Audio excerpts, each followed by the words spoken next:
In my video discussing Chapter 2 Season 6, I briefly mentioned Season X and how it may have been the worst season in Fortnite, and while I still believe that Season 6 was the worst season, I don't believe it was the most hated. Looking at it from an objective standpoint, nothing about Season 6 was terribly memorable or stuck around for very long. Almost every feature pretty much was entirely forgotten by the next season, which is why I believe it was the worst season. Season X is a different story though. While Season X did have some features that didn't stick around very long, the backlash and outrage from the community was like nothing else ever seen. So join me as we travel back in time to figure out just what made Season X the most hated season in Fortnite. Give me, hurry up, come on, bitch, this motherfucker here, bitch, hey, stop dancing, tell me, bitch. August 1st, 2019, the 0 Point decided that it wanted to explode again, and explode it did, sending a reality wave across the entire map, which brought back Dusty Depot and the OG factories, making Dusty Depot the first old location ever to be brought back to the game. The meteor that originally destroyed Dusty was now frozen in time in the sky. You could walk on the meteor with a low gravity effect, and go inside to find a mysterious pod. The giant monster that got killed in the last live event began growing pink flowers around its remains. The 0 Point remained mostly okay, being completely paused in time, mid-explosion. Overall, the game felt relatively the same compared to the previous season, except for one tiny exception: the Brutes. The Brutes were the newest vehicle added in this update, and oh boy did they have some issues. They were the first two-person vehicle that fell from the sky at the start of every match. One person would control the legs and movement, and the other would control the arms and guns. The Brutes were equipped with a rocket launcher, shotgun, and powerful legs that could be used to stomp other players.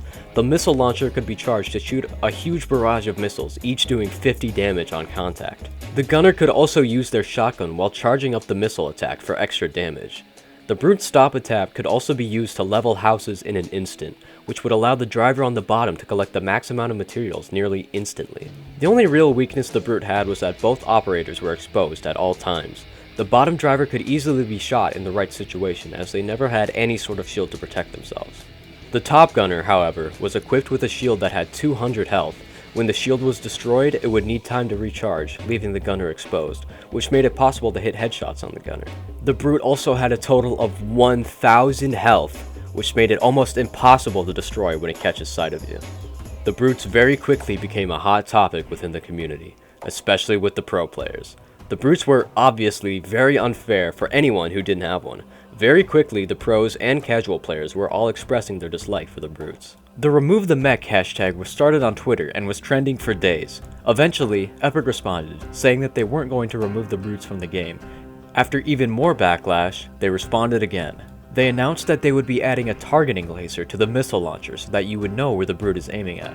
Obviously, this didn't solve the issue whatsoever, and some eagle-eyed players even noticed that the Brute already had a targeting laser in its loading screen and teaser image. This obviously began more drama and only added more fuel to the fire. Epic seemed pretty adamant about keeping the mechs in the game. A few days after the start of the season, a content update was released which added the automatic sniper as well as the Brute laser. The automatic sniper was completely useless. Its zoom was not nearly far enough and the bullets did very little damage on impact. But the biggest addition in this update was the release of Tilted Town, a western theme replacement to Neo Tilted with one slight difference. Whenever you'd enter the bubble surrounding Tilted Town, you were unable to build or break anything. This was basically a rough draft of what would eventually become Zero Build, but without any of the sprinting or sliding. You would also get a cool cowboy duster on your skin whenever you entered.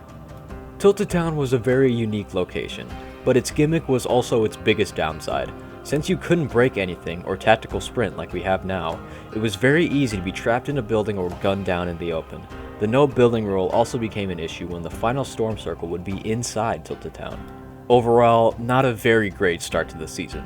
The casual players were mad, the pros were mad, and Epic didn't seem to care, and things won't get any better with the next update. Yeah, Garon. Look at Garon.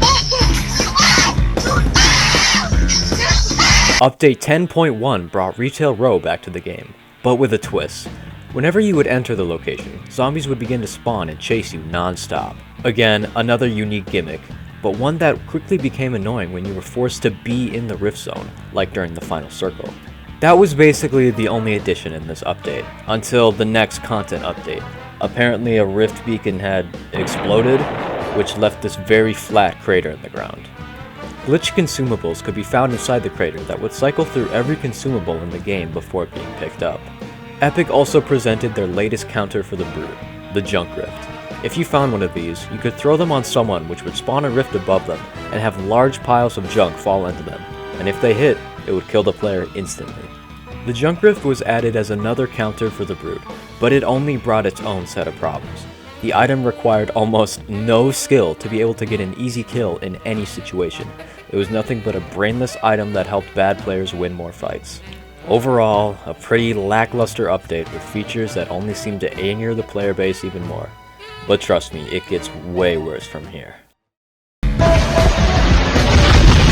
Man, fuck this shit, I'm jerking off. A small area of the desert was changed to Pandora from the Borderlands series, which added a cool cel-shaded effect to your screen, which gave everything a subtle black outline.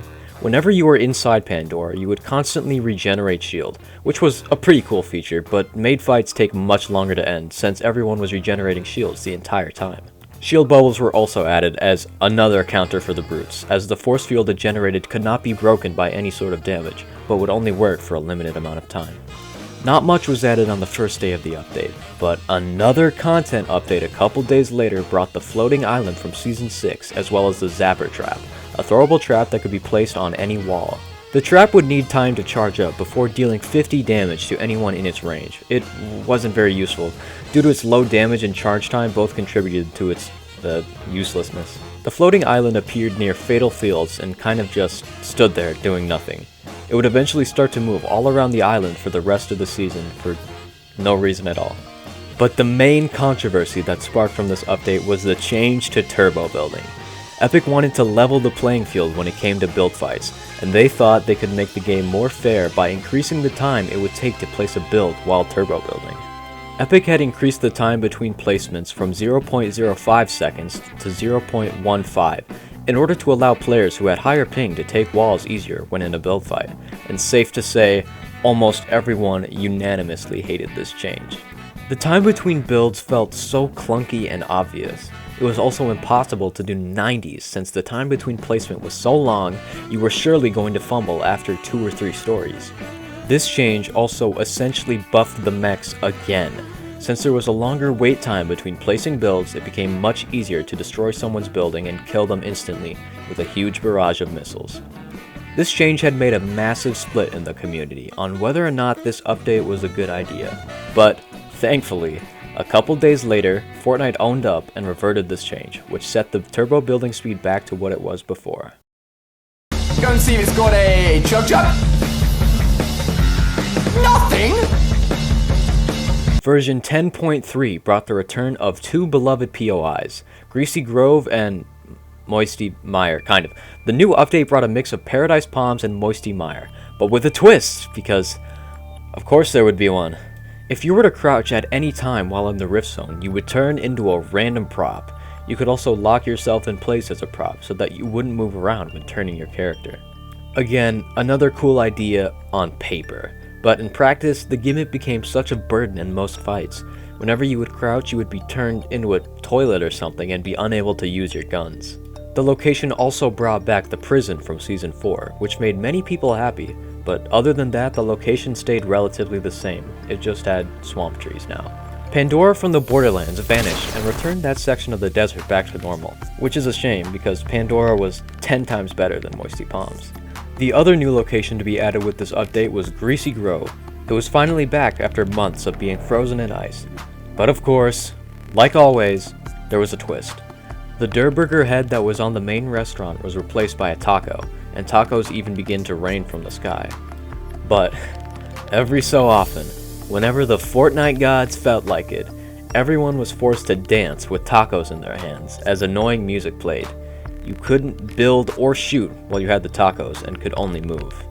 Really, the only good thing about this was that your opponent couldn't shoot either, and when you were forced to dance, your health would refill almost instantly. But again, if you were in a fight, your opponent's health would also refill. Around 10 days later, in another fucking content update, a rift beacon was placed in Tilted Town and changed it to Gotham City. And of course, Jesus Christ, there was another gimmick. This time, whenever you jumped from a high enough point, you could redeploy your glider as many times as you wanted. Along with Gotham, 2 new Batman-themed items were added to the loot pool. The Batarang and the Batman grapple gun. What? Whenever you aim down sights, you could activate a sort of aimbot where when you threw it, it would track your target and hit 100% of the time. To balance this out, they made it only do 50 damage, but it was still pretty strong. The grappler worked like a regular grappler, with the addition that you could redeploy your glider when you shot it, in and out of Gotham.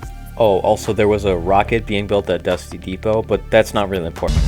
I'll kill your ass. That's what I would do. You better be lucky. You better be lucky waiting until your ass goes sleep and then pour some water on your fucking head. Fucking stab your ass in the fucking throat. The final rift zone to be added was Starry Suburbs, a rebuilt version of old ruins from the very start of Fortnite. This location's gimmick was actually fairly simple and nice, instead of some annoying ass effect whenever you went into the zone. Instead of that, stars would simply rain from the sky every so often, and they would lay on the ground, which you could then open like a chest to get top tier loot. A nice, simple gimmick for once. And something very special could be found inside these stars. On rare occasions, the legendary tactical machine gun, which could only be found inside these stars. At one point in time, this gun was the most powerful gun in the game, and it never had a legendary variant until now. But probably the most important thing to happen in this update was the change to the brutes. At Dusty Depot, there were monitors in one of the buildings that showed schematics of a brute and what seemed to be a virus inside of them. Now, whenever a brute fell from the sky, it would instantly explode, and it was totally impossible to ever obtain one. Seems like Epic finally folded and decided to remove the brutes, although I don't understand why they had to make them explode. The rocket that was being built at Dusty was finally complete. Along with that, primitive audio logs could be found all around the island. Once collected, they would play a small fragment of a larger message. Once all of the tapes were collected, you could go to Dusty Depot to listen to the completed message from the scientist. He discusses and concludes that the 0 point can only be contained from inside the loop, which is why the tapes were recorded on cassette tapes, as that was the only technology he could find while inside the loop.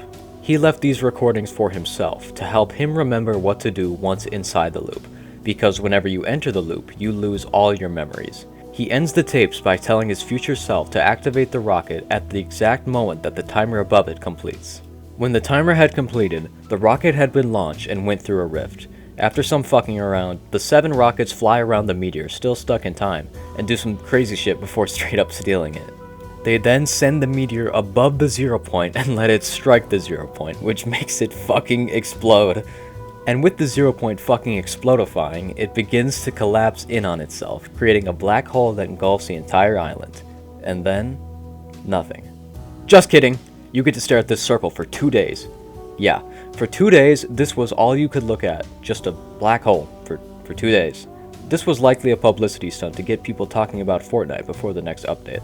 And believe me, it worked. Fortnite searches on Google Trends skyrocketed, and even the news was talking about it. It had a lot of people thinking that Fortnite shut down for good. Obviously, this was a publicity stunt to get people talking about the game. And 2 days later, Fortnite Chapter 2 launched. The black hole randomly shut and a new era began. And that's a summary of just about everything that happened in Season X of Fortnite. While I do still believe Season 6 Chapter 2 was the objectively worst season, this season was still pretty bad, which is why I'm labeling it as the most hated season instead, as it definitely sparked the most controversy and had a lot of people talking. If you enjoyed this video, please subscribe. Please, and use code BO in the item shop whenever you purchase anything. And I will see you later.